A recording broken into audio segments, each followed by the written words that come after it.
Kasus dugaan penipuan yang dilakukan oleh Reza Herlambang kini semakin menjadi bola liar.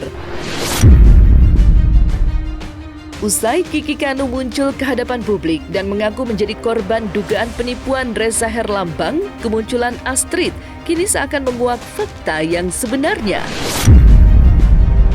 Secara terbuka, Astrid menunjukkan bukti perjanjian pembayaran hutang Reza Herlambang. Astrid hanya berharap agar Reza segera mempertanggungjawabkan perbuatannya dengan mencicil hutang piutang yang melilitnya selama ini.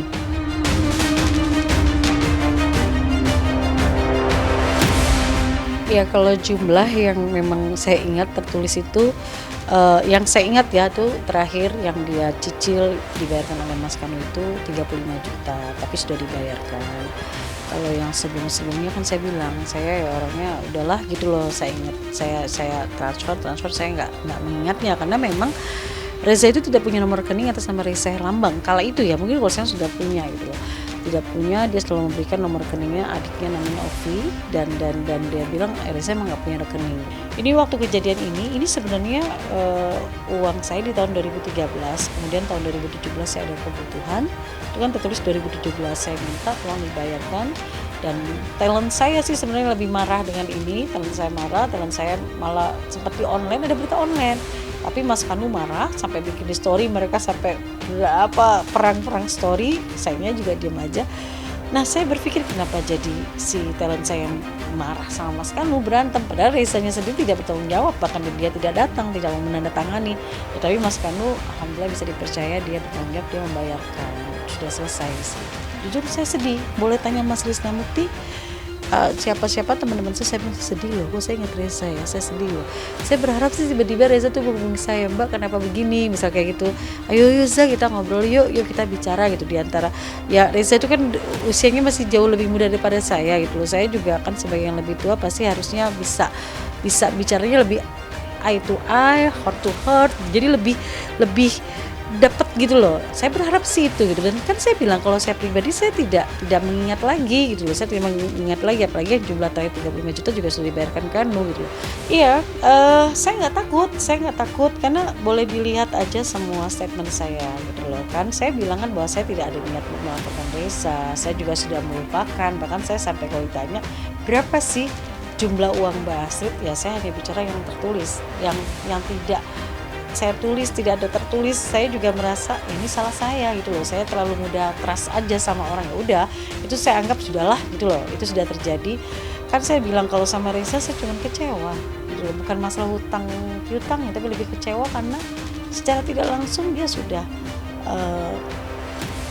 membuat saya kehilangan kepercayaan orang.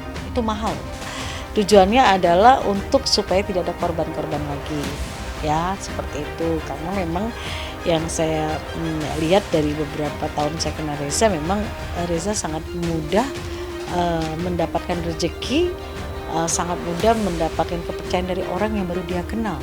Dan setahu saya juga Reza mudah mendapatkan mendapatkan suasana baru di lingkungan baru dan mendapatkan rezeki baru. Rezekinya bagus loh Reza itu. Iya, mudah beradaptasi, tapi yang sifatnya rezeki. Saya juga pernah ada satu project sama Reza, penukaran uang mini changer dan rezeki, dan ada fee-nya. Saya pernah mendapatkan kerjaan juga dari Reza gitu loh. Ini Mbak, ini ada fee buat Mbak gitu, gede. Jadi artinya sebenarnya Reza itu menurut saya ya, dia tuh rezekinya bagus. Hanya sayangnya rezeki bagus itu tidak dimanfaatkan untuk hal-hal yang bagus. Hal-hal yang bagus ya, yaitu membayar hutang kan bagus ya gitu loh. Terlepas dari itu semua, bukan hanya Reza Herlambang yang menjadi sorotan. Kiki Kanu selaku penagih hutang pun mendapati sorotan dari pakar hukum.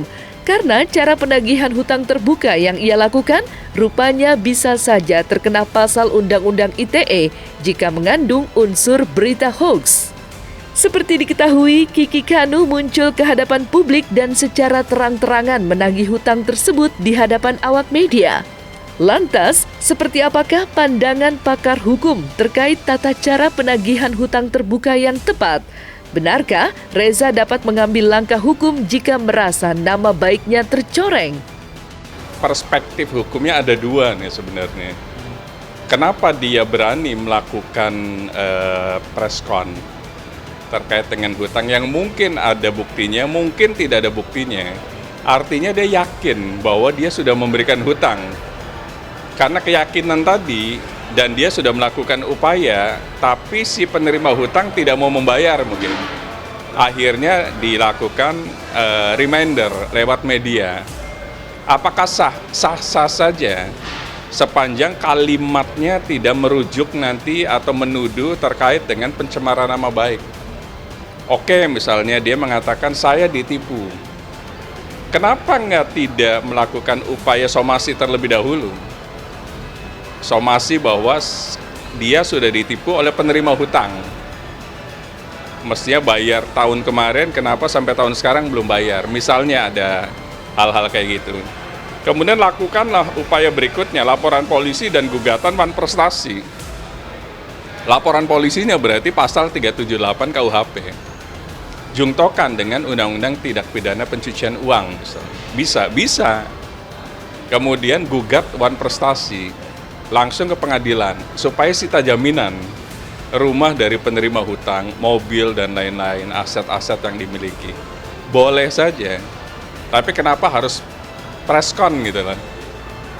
Padahal ini kan wilayah private, yang tahu kan mereka, hutang, pemberi hutang dan penerima hutang. Kenapa harus dipublikasikan gitu kan? Karena nanti ada celah dari penerima hutang untuk melakukan upaya hukum. Upaya hukumnya apa? Laporan polisi. Pasalnya 310, 311 KUHP dijungtokan dengan pasal 27 ayat 3 Undang-Undang ITE. Jadi di sana melakukan upaya, di sini melakukan upaya. Kenapa nggak dimulai dengan melakukan somasi? Itu lebih elok, supaya tidak terkena peristiwa hukum. Kalau melakukan publikasi, kemudian menyebut nama dan ternyata tidak tepat, alat buktinya pun sumir, kurang kuat. Berhak nggak penerima hutang melakukan laporan polisi? Berhak. Karena apa? Adanya penghinaan atau penyebaran berita hoax. Atau jangan-jangan beritanya nggak tepat gitu loh. Jangan-jangan hutangnya sudah dibayar. Misalnya, akhirnya masuklah LP. Jadi pemberi hutang malah dilaporin polisi. Solusi yang harus dilakukan semestinya mediasi saja. Kalau memang ada alat buktinya, hidangkan, hadirkan di mediasi tersebut. Itu baru sesuai dengan norma hukum yang ada. Ada alat buktinya, memang hutang.